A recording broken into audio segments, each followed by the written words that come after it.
From the campus of San Jose State University, welcome to this edition of Equal Time. I'm your host, Journalism School Director Bob Rucker. Food insecurity is an important issue impacting colleges and campuses nationwide, with students going hungry. I was really hungry. I was really at this point just living off of peanut butter sandwiches and ramen. Overwhelmed by hunger, a San Jose State student tells his story facing food insecurity on this edition of Equal Time.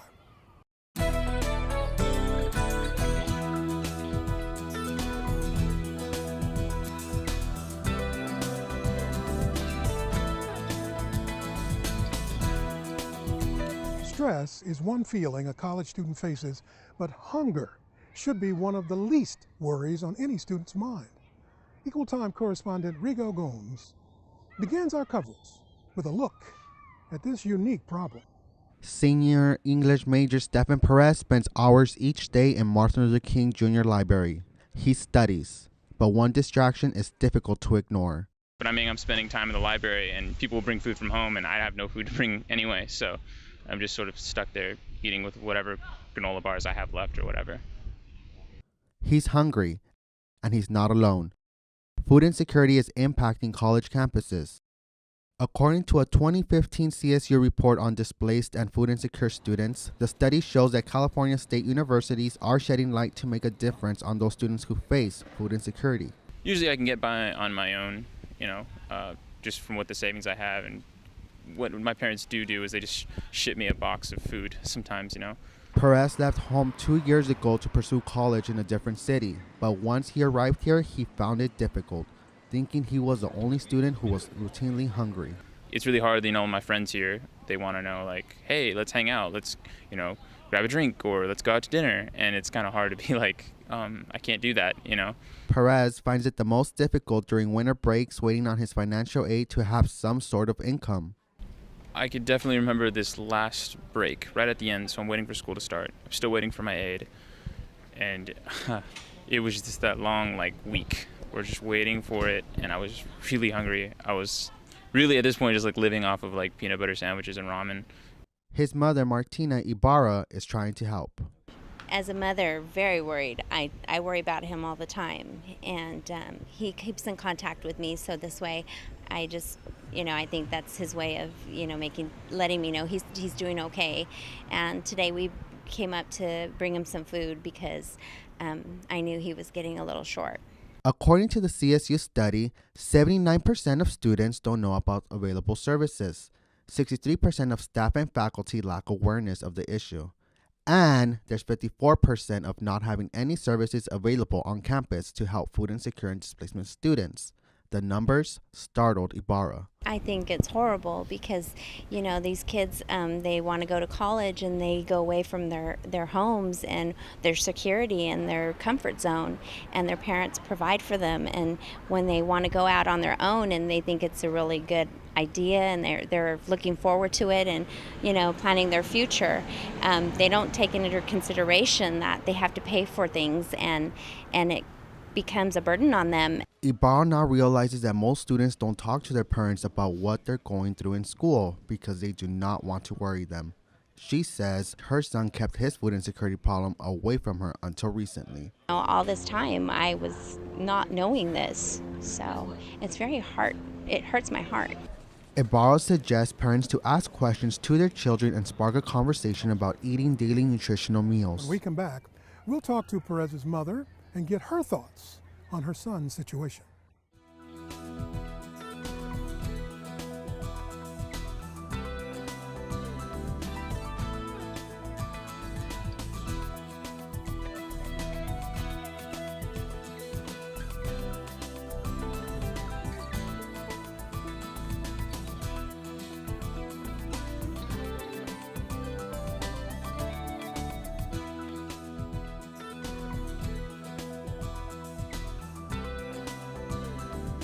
Welcome back. We heard Perez's story on food insecurity, but now we go further into the story and how the issue is impacting students on campus. Rigo Gomes continues our coverage.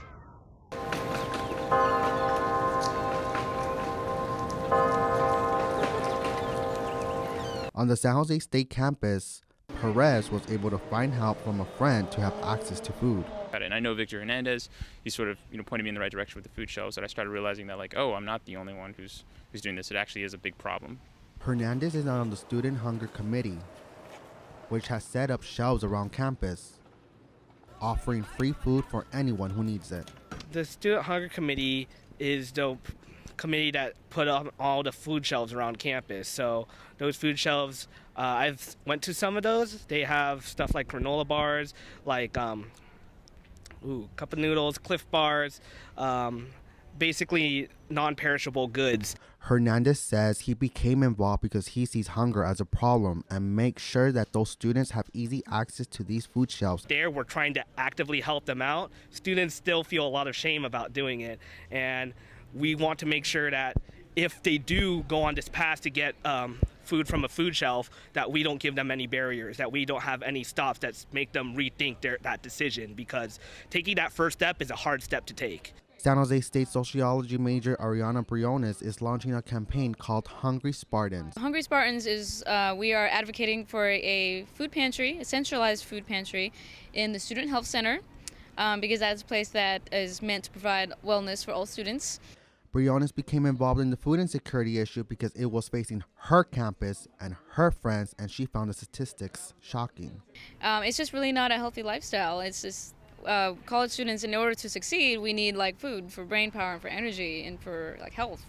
So we believe that's an important issue that is easily recognized because it's within our campus, it's not within the entire community. So we think it's very achievable to be able to have this food pantry. And it's an issue that definitely needs to be solved. San Jose State alumna Megan Huey says talking about hunger will raise awareness and get the campus the food pantry it needs. Huey offers an alternative for students who want access to a more healthy green meal. Another resource that is probably underutilized is the AS Garden, which is on 7th Street across from Joe West. As long as you volunteer for an hour Monday and Friday between 1 and 5, you are more than welcome to take home as much free groceries as you need. Many students are still not aware so many of their classmates are hungry, but knowledge about the problem may result in action. I wish San Jose State would come together as a community more and raise awareness about this, because I had no idea personally that 1 in 3 people are affected by this, and that's, now that I'm aware, maybe there's something I could do to help. When we come back, we'll sit down with staff and faculty running the Student Hunger Committee, searching for solutions to end hunger on the San Jose State campus. Stay with us.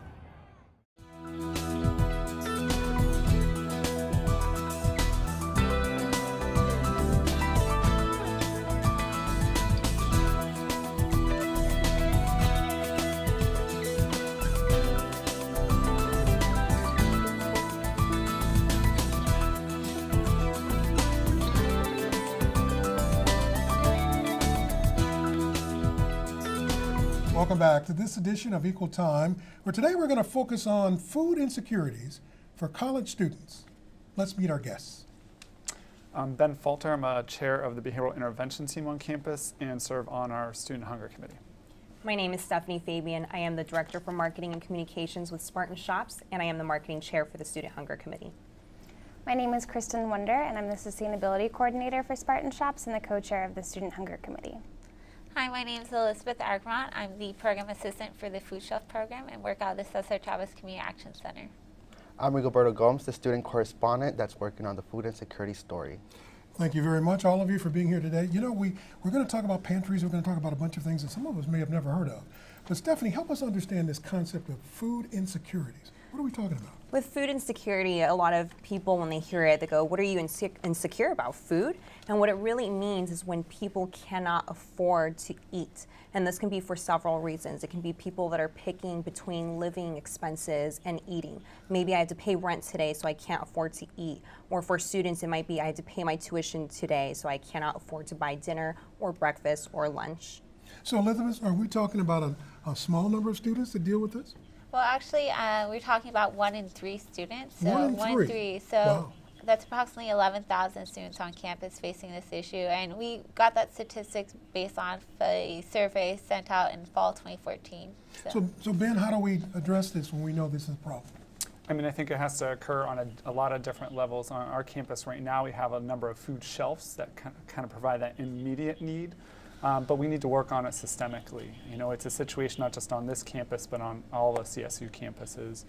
We need to have programs where people to recognize that they can connect to food resources off campus, such as CalFresh, which is food stamps, different food shelves, but also teaching people with the food that they do get donated how to use that in a healthier way. Because often people don't donate food that's the healthiest. So it's kind of a holistic piece of working with students. In my work, I'm working with people that those pieces of food insecurities are often tied to larger root issues. So they often are unstable with housing situations, a lot of mental health pieces. And so really the food is a part of the puzzle that I work with. Very interesting. And Kristen, you're part of sustainability. How do we deal with this with 11,000 students? So, like Ben and Stephanie were saying, this isn't just, having food shelves on campus. We have a lot of other resources on campus to help students. One of them is a garden we have right off campus on San Salvador Street. We have a garden for students to go volunteer in, and then they can take fresh fruits and vegetables home. And we also have cooking classes on campus that are free to students to teach them how to cook these food that we're providing to them.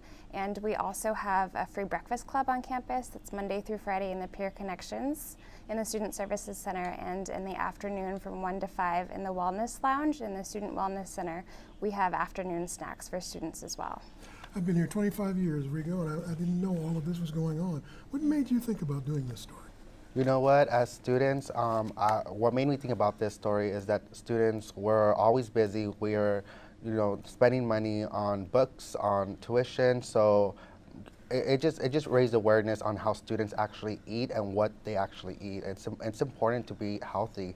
And a question I really want to ask is, why do students go into food insecurity? What are the main reasons? What are the factors that lead to that? Well, for me being a student before I became a full-time employee here on campus, I faced food insecurity when I was in community college up in Chico.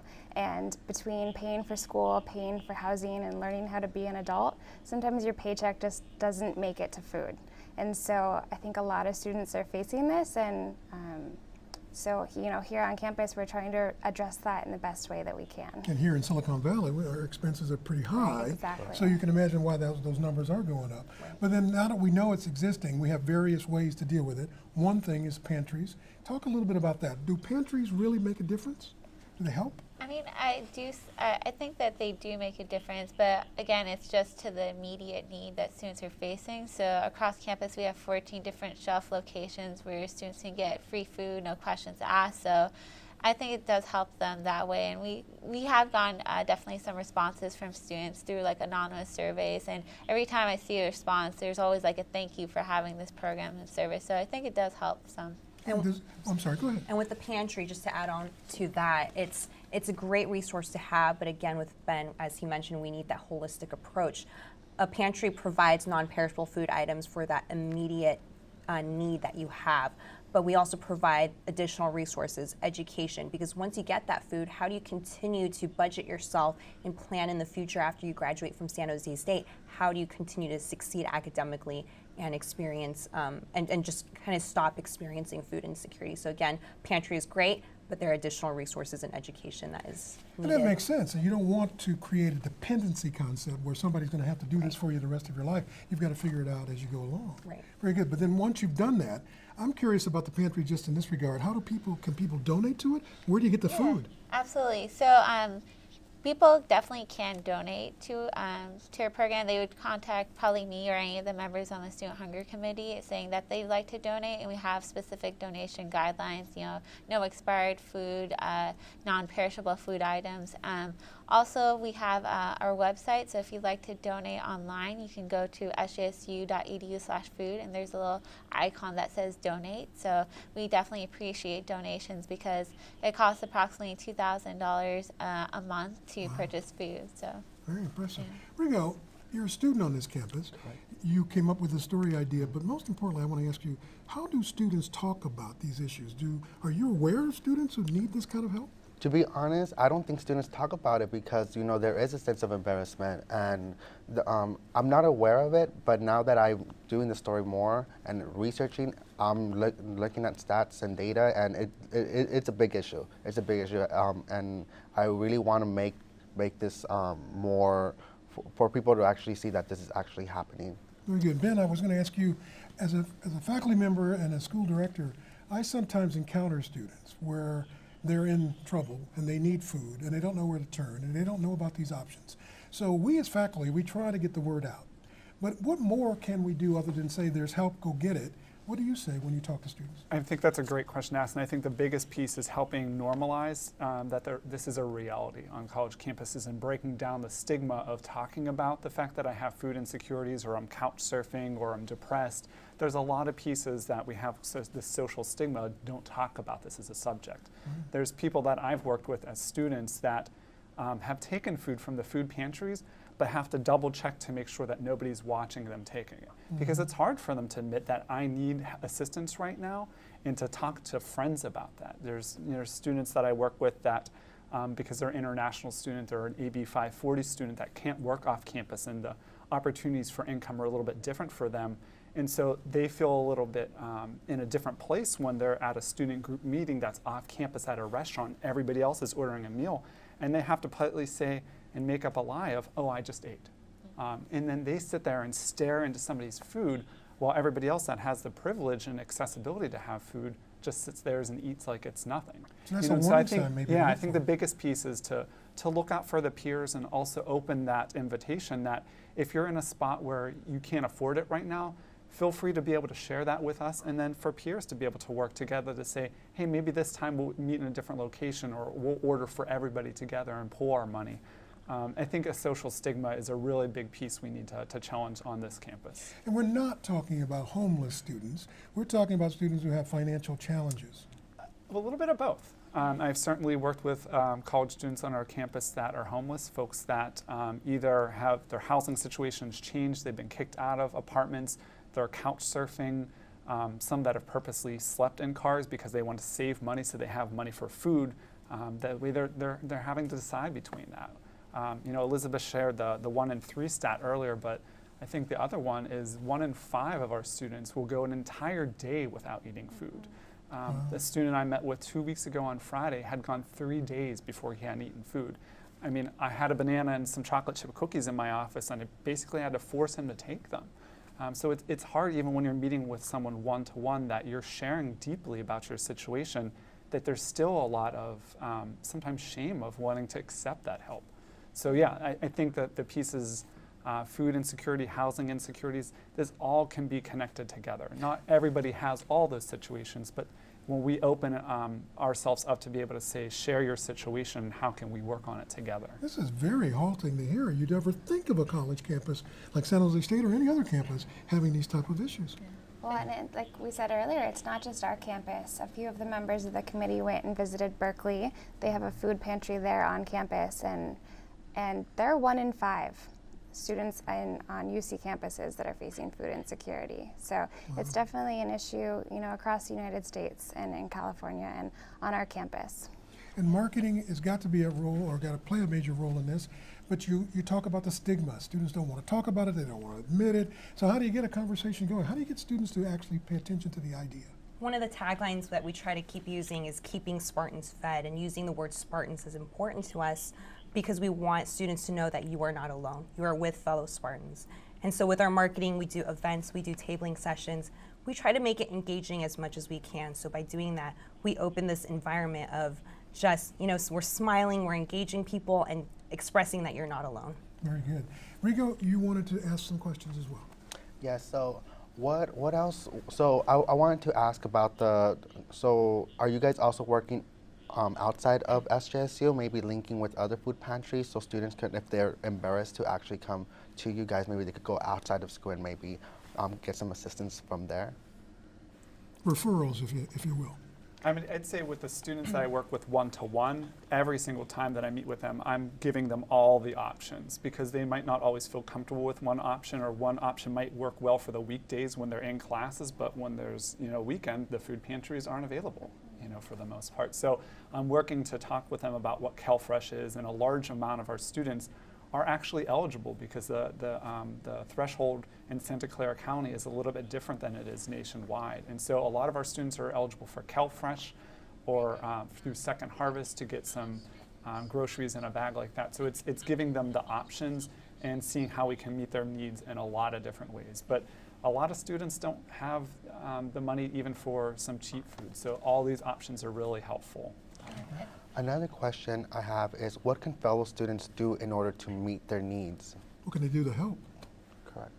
And again, donations is a huge push that we actually tell our campus, donating online.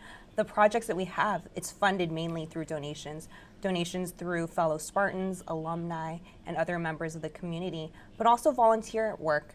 Elizabeth works really closely with our volunteers. Students can volunteer and help us pass out information and work at different sites. Yeah, exactly. And I have about 11 volunteers helping me this semester, and one of the main things that we're pushing for is classroom presentations and passing around a sign-in sheet for students who request more information. So a lot of the flyers that are at each of the 14 locations I have electronically, so I try to send that as well and encourage other students to share this information too. And in all of our eateries on campus, we have donation boxes right by the registers. So, if you don't want to donate online, students can donate even their change into these boxes, and it all makes a difference. Can departments on campus get involved in this process as well? Yes, I know they during the have. holidays we do, but what about year-round? Yeah. Actually, we just did something recently last fall where all of the colleges on campus had a competition to see which college could donate more to this program. It was an amazing competition. It really helped boost our funds, and so any faculty member or staff member can be involved. Very good. And I think even at lower levels, college campuses are known for events and known for events that have food. And unfortunately, at the end, there's often a lot of food left over. And so whether it's tweeting out to let students know that there's extra food available and that they're welcomed into those programs that maybe they didn't really care for the content knowledge of the topic of that presentation, but to go there and get that food that's available, and students will rush in when they know it's available. We have a Twitter handle at SJSU Free Food, so that's something students can follow to get free food. What was it again? Say it one more time. At SJSU Free Food. Very good. Yeah. Very good. And at the other end of the spectrum is once the student is about to graduate, they've gone through the program, they've had help through the program, now they're trying to find a competitive job. And sometimes that will pay well, sometimes it doesn't. How do you help set up the student for the future? What can we do to help in that regard? That's actually one of the next steps for our committee, because right now we're focusing on available resources and education on cooking healthy and budgeting. I think, again, with that holistic approach, our next step is how do we figure out, once they leave our campus, how can we continue to assist them? If they move to another state, how can we continue to educate them? Right. So that's going to be the next phase for our committee. And I'd say that one thing that we've just started this semester, Vice President of Student Affairs, Reggie Blaylock, really started a new thing called the Economic Crisis Response Team, and I sit on that team. And it's looking at crisis response, right? But often food is a very big piece of that. But it's not just here's some $500 to help right now, here's a bag of groceries. It's going to have to be ongoing, holistic follow-up, seeing how the student's doing academically, how are they connecting socially, and that ongoing kind of case management pieces that we'll be able to do with those students that will at least kind of teach them some longer level skills for their time at the institution. And so food or hunger doesn't become the reason that they have to drop out. Because it's expensive to go to college.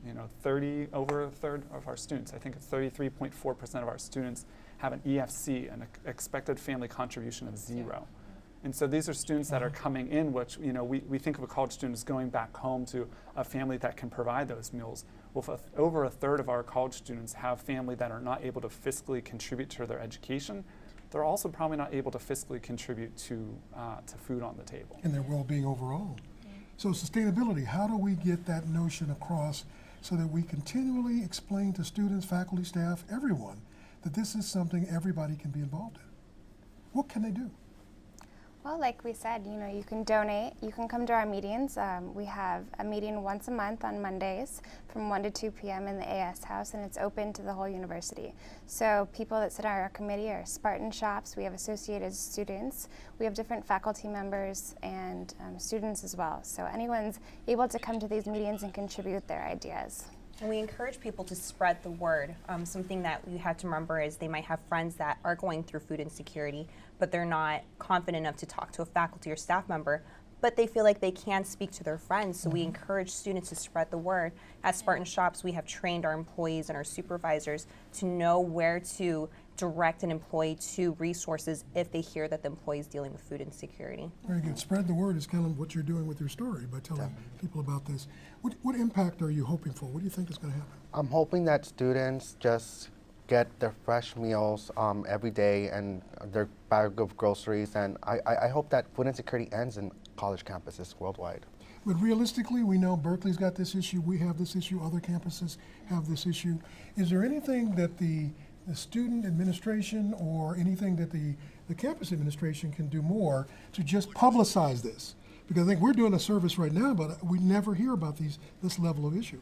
And with the administration right now, they know about this issue and they're currently researching and finding more data to help support a more sustainable program that can last a longer period of time for all of our students. So it's definitely something that we've met with them about. We've done presentations, so they know that the problem is real and they're looking into what the best solution is. And this is a state school, public institution, where students come from a variety of backgrounds with a variety of needs, and sometimes we have to stop and take a look at all of those needs, not just the financial one.